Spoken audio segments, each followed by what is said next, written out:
Chapter 6. A World Gone Wrong. Then the people began to multiply on the earth, and daughters were born to them. The sons of God saw the beautiful women and took any they wanted as their wives. Then the Lord said, "My spirit will not put up with humans for such a long time, for they are only mortal flesh. In the future, their normal lifespan will be no more than 120 years. In those days, and for some time after, giant Nephilites lived on the earth. For whenever the sons of God had intercourse with women, they gave birth to children who became the heroes and famous warriors of ancient times. The Lord observed the extent of human wickedness on the earth, and he saw that everything they thought or imagined was consistently and totally evil.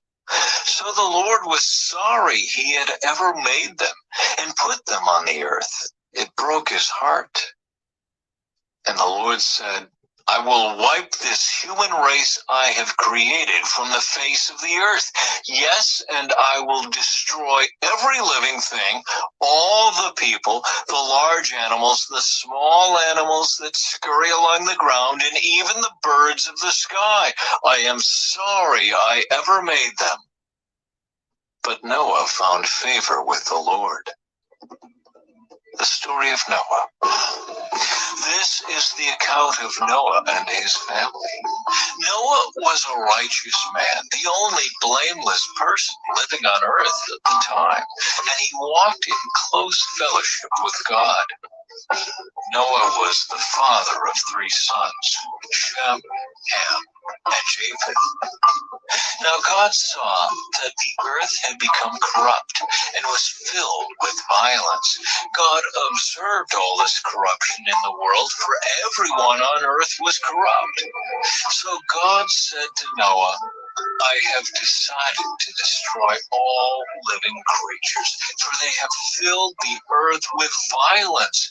Yes, I will wipe them all out along with the earth.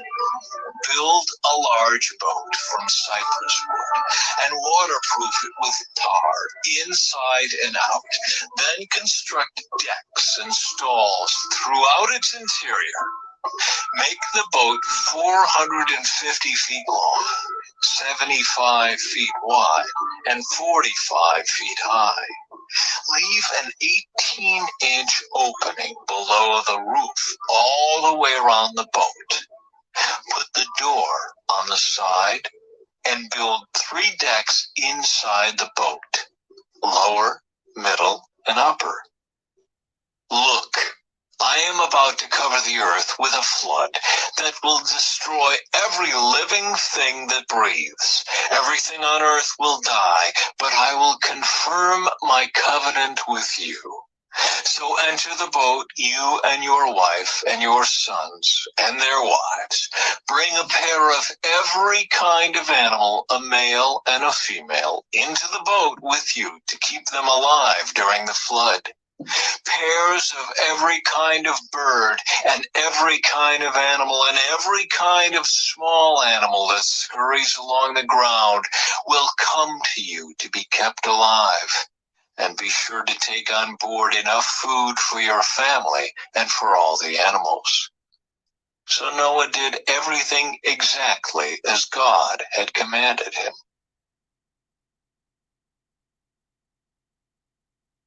Chapter 7. The flood covers the earth. When everything was ready, the Lord said to Noah, "Go into the boat with all your family, for among all the people of the earth, I can see that you alone are righteous. Take with you 7 pairs, male and female, of each animal I have approved for eating and for sacrifice, and take 1 pair of each of the others. Also take 7 pairs of every kind of bird. There must be a male and a female in each pair to ensure that all life will survive on the earth after the flood.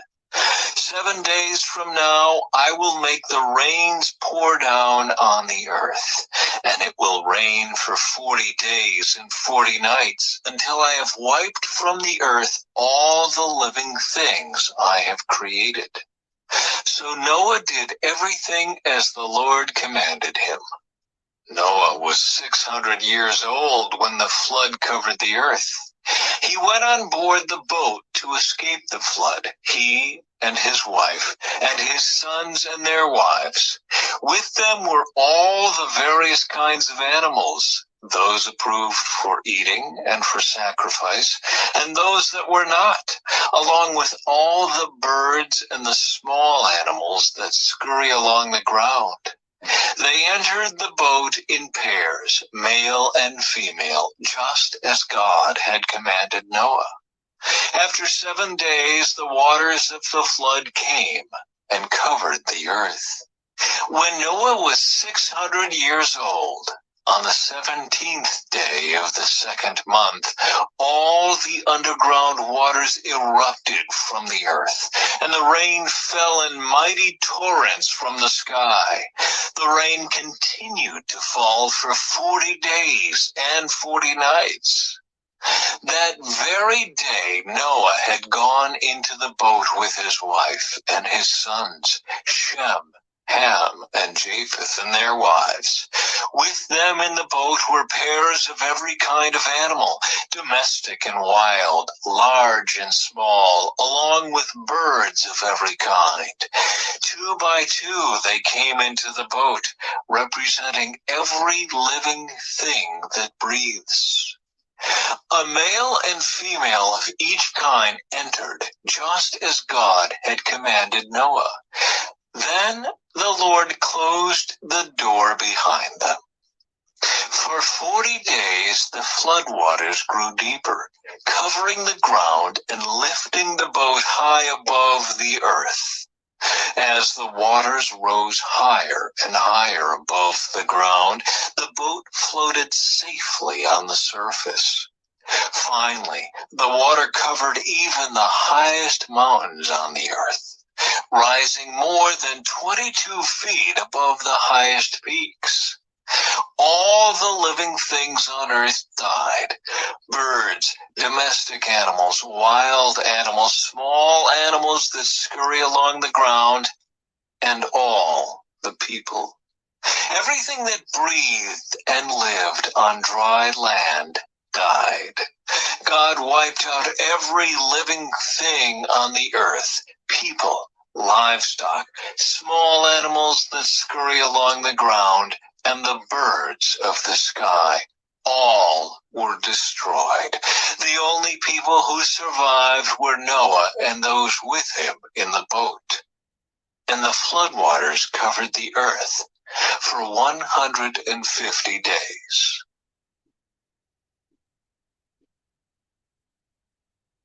Chapter 8. The flood recedes. But God remembered Noah and all the wild animals and livestock with him in the boat. He sent a wind to blow across the earth, and the floodwaters began to recede. The underground waters stopped flowing, and the torrential rains from the sky were stopped. So the floodwaters gradually receded from the earth. After 150 days, exactly 5 months from the time the flood began, the boat came to rest on the mountains of Ararat.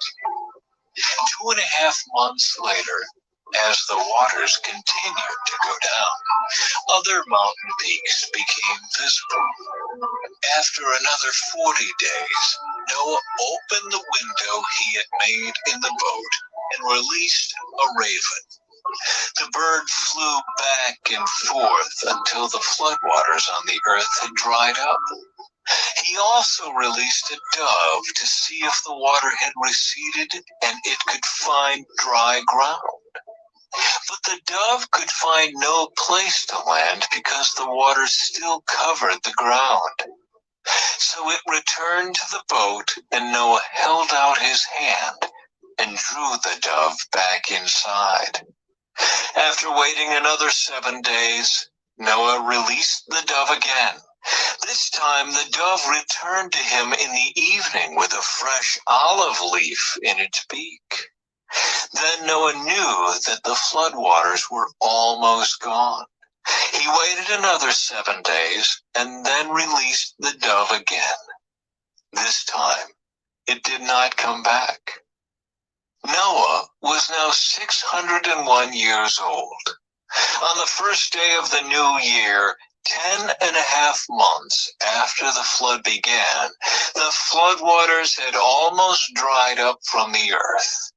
Noah lifted back the covering of the boat and saw that the surface of the ground was drying. 2 more months went by, and at last the earth was dry. Then God said to Noah, "Leave the boat, all of you, you and your wife and your sons and their wives. Release all the animals, the birds, the livestock, and the small animals that scurry along the ground, so they can be fruitful and multiply throughout the earth." So Noah, his wife, and his sons and their wives left the boat.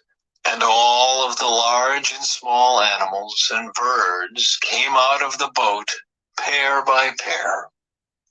Then Noah built an altar to the Lord, and there he sacrificed as burnt offerings the animals and birds that had been approved for that purpose. And the Lord was pleased with the aroma of the sacrifice and said to himself, "I will never again curse the ground because of the human race, even though everything they think or imagine is bent toward evil from childhood. I will never again destroy all living things. As long as the earth remains, there will be planting and harvest, cold and heat, summer and winter, day and night." Chapter 9. God confirms his covenant. Then God blessed Noah and his sons and told them, "Be fruitful and multiply. Fill the earth, all the animals of the earth, all the birds of the sky, all the small animals that scurry along the ground, and all the fish in the sea will look on you with fear and terror. I have placed them in your power. I have given them to you for food, just as I have given you grain and vegetables. But you must never eat any meat that still has the lifeblood in it. And I will require the blood of anyone who takes another person's life. If a wild animal kills a person, it must die. And anyone who murders a fellow human must die. If anyone takes a human life, that person's life will also be taken by human hands. For God made human beings in his own image. Now be fruitful and multiply and repopulate the earth." Then God told Noah and his sons, I hereby confirm my covenant with you and your descendants, and with all the animals that were on the boat with you, the birds, the livestock, and all the wild animals, every living creature on earth. Yes, I am confirming my covenant with you. Never again will floodwaters kill all living creatures. Never again will a flood destroy the earth. Then God said, I am giving you a sign of my covenant with you and with all living creatures for all generations to come.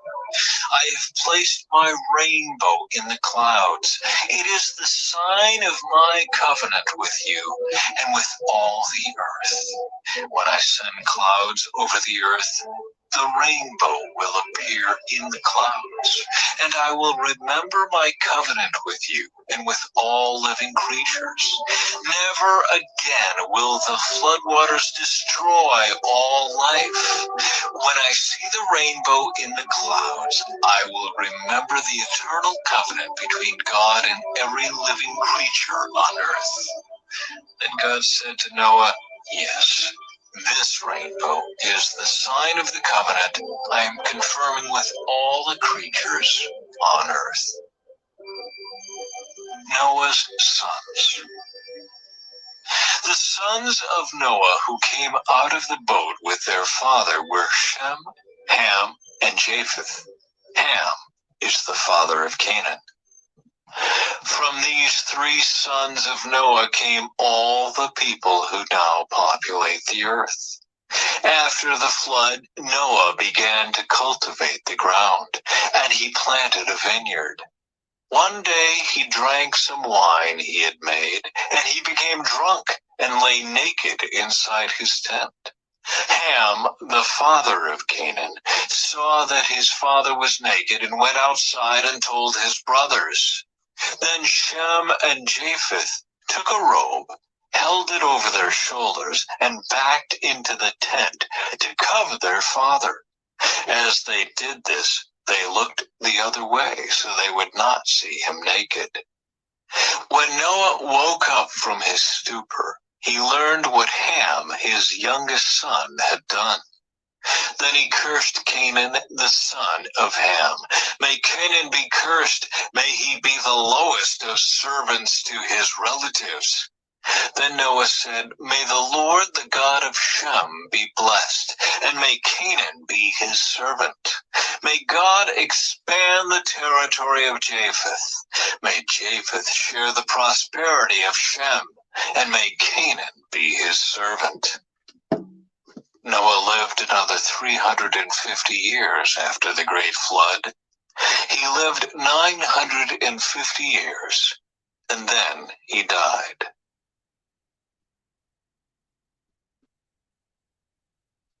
Chapter 10. This is the account of the families of Shem, Ham, and Japheth, the three sons of Noah. Many children were born to them after the great flood. Descendants of Japheth. The descendants of Japheth were Gomer, Magog, Madai, Javan, Tubal, Meshach, and Tiras. The descendants of Gomer were Ashkenaz, Rippeth, and Togarmah. The descendants of Javan were Elisha, Tarshish, Kittim, and Rodanim. Their descendants became the seafaring peoples that spread out to various lands, each identified by its own language, clan, and national identity. Descendants of Ham. The descendants of Ham were Cush, Mizraim, Put, and Canaan. The descendants of Cush were Seba, Havilah, Sabta, Raimah, and Sabtika. The descendants of Raimah were Sheba and Dedan. Cush was also the ancestor of Nimrod, who was the first heroic warrior on earth. Since he was the greatest hunter in the world, his name became proverbial. People would say, this man is like Nimrod, the greatest hunter in the world. He built his kingdom in the land of Babylonia with the cities of Babylon, Erech, Akkad, and Calneh. From there, he expanded his territory to Assyria, building the cities of Nineveh, Rehoboth-ir, Calah, and Rezin, the great city located between Nineveh and Calah. Mizraim was the ancestor of the Ludites, Anamites, Lehabites, Naphtuhites, Pathrusites, Casluhites, and the Caphtorites, from whom the Philistines came. Canaan's oldest son was Sidon, the ancestor of the Sidonians. Canaan was also the ancestor of the Hittites, Jebusites, Amorites, Girgashites, Hivites, Archites, Sinites, Arvadites, Zemarites, and Hamathites.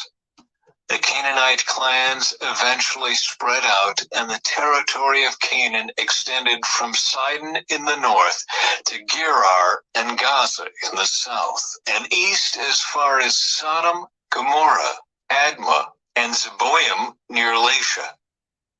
These were the descendants of Ham, identified by clan, language, territory, and national identity. Descendants of Shem. Sons were also born to Shem, the older brother of Japheth. Shem was the ancestor of all the descendants of Eber.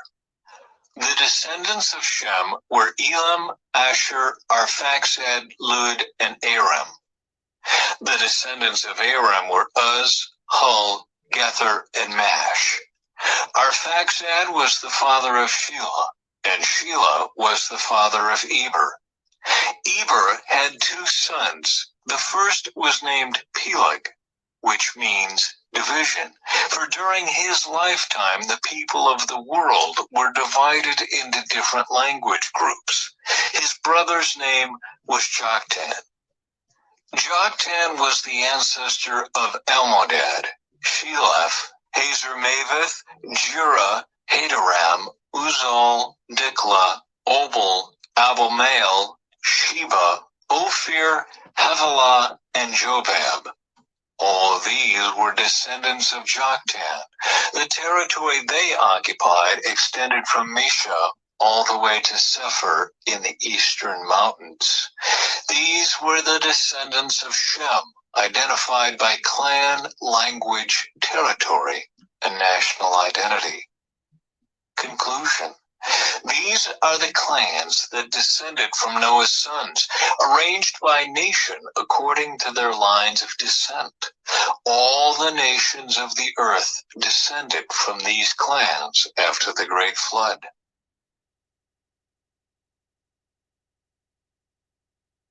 Chapter 11. The Tower of Babel. At one time, all the people of the world spoke the same language and used the same words. As the people migrated to the east, they found a plain in the land of Babylonia and settled there. They began saying to each other, "Let's make bricks and harden them with fire." In this region, bricks were used instead of stone, and tar was used for mortar. Then they said, "Come, let's build a great city for ourselves, with a tower that reaches into the sky. This will make us famous and keep us from being scattered all over the world." But the Lord came down to look at the city and the tower the people were building. "Look," he said, "the people are united, and they all speak the same language. After this, nothing they set out to do will be impossible for them. Come, let's go down and confuse the people with different languages. Then they won't be able to understand each other." In that way, the Lord scattered them all over the world, and they stopped building the city. That is why the city was called Babel, because that is where the Lord confused the people with different languages. In this way, he scattered them all over the world.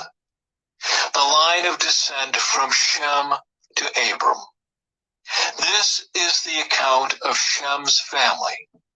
2 years after the great flood, when Shem was 100 years old, he became the father of Arphaxad. After the birth of Arphaxad, Shem lived another 500 years and had other sons and daughters.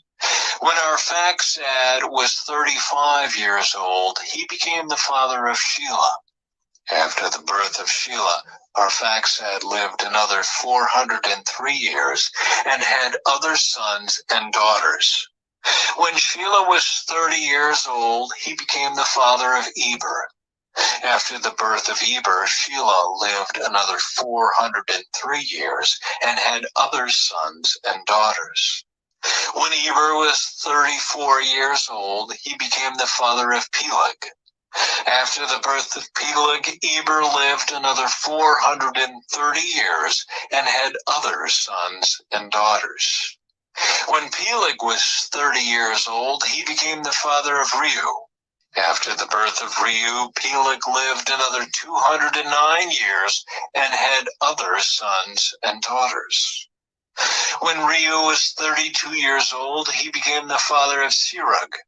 After the birth of Serug, Reu lived another 207 years and had other sons and daughters. When Serug was 30 years old, he became the father of Nahor. After the birth of Nahor, Serug lived another 200 years and had other sons and daughters. When Nahor was 29 years old, he became the father of Terah. After the birth of Terah, Nahor lived another 119 years and had other sons and daughters. When Terah was 70 years old, he had become the father of Abram, Nahor, and Haran. The family of Terah.